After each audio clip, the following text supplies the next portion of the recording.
મોરબી શહેરમાં રવાપર ચોકડીએ યોજાયેલા પાટીદાર જનક્રાંતિ સભામાં તમામ પક્ષના રાજકીય આગેવાનો તેમજ ઉદ્યોગકારો સહિત સમાજ શ્રેષ્ઠીઓ ઉપસ્થિત રહ્યા હતા અને સામાજિક દૂષણ વિશે લોકોને જાગૃત કર્યા. સાથે શેરી ગરબા કલ્ચર તરફ વળવા લોકોને આહવાન કર્યું. મોરબી ધારાસભ્ય કાંતિલાલ અમૃતિયાએ સમાજ માટે ખડે પગે હોવાનું અને અડધી રાત્રે ફોન કરવા લોકોને જણાવ્યું.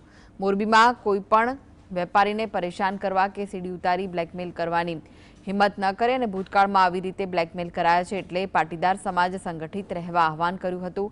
પાટીદાર સમાજ દ્વારા પાટીદાર કન્યા છાત્રાલયમાં જ ગરબા ક્લાસીસ શરૂ કરવાની જાહેરાત કરી અને તેમાં કોઈપણ સમાજની મહિલાઓ ગરબા ક્લાસીસ શીખવાડવા આગળ આવે તેવી જાહેરાત કરી, જેમાં મહિલાઓએ નિર્ણયને વધાવ્યો હતો. બધા જાણો છો કે આજે 20,000થી વધુ પાટીદારો મોરબીના એક અવાજે ડિસ્કો દાંડિયા ક્લાસીસ છે એનો સંપૂર્ણ વિરોધ છે. મોરબીમાં આ ડિસ્કો દાંડિયા સંપૂર્ણ રીતે બંધ થવા જોઈએ અને દીકરીઓને કે યુવાનોને જો ખરેખર ગરબા શીખવા હોય તો એની બીજી વૈકલ્પિક વ્યવસ્થાઓ પણ અમે ઊભી કરી છે. આ મુહિમ જ્યારે ગુજરાતમાં સમગ્ર ગુજરાતમાં પ્રસરે એવી પણ અમારી વાત છે.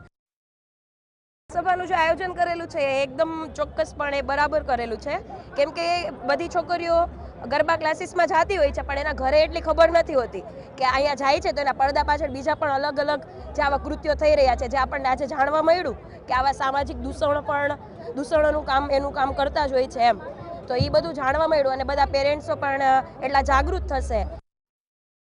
આજે પાટીદાર સમાજનું અમારું જે આયોજન હતું ભાઈઓ તરફથી એ અમારી દીકરીઓ માટે જ હતું અને એ મુદ્દો સાચો હતો, કારણ કે અત્યારે દીકરીઓ પર જે દૂષણ થાય છે એમાં અમારે બહેનોને પણ જાગૃત થવાનું છે અને જાગૃત થયા પણ છે, પણ હજી બધા બહેનો વધારે જાગૃત થાય. જેઓ ભાઈઓએ અત્યારે જેવું આ સમાજ માટે કર્યું છે, આયોજન કર્યું, એવું ને એવું જ્યાં જરૂર પડે ત્યાં અમારા બહેનો પણ બધા હાજર રહેશે.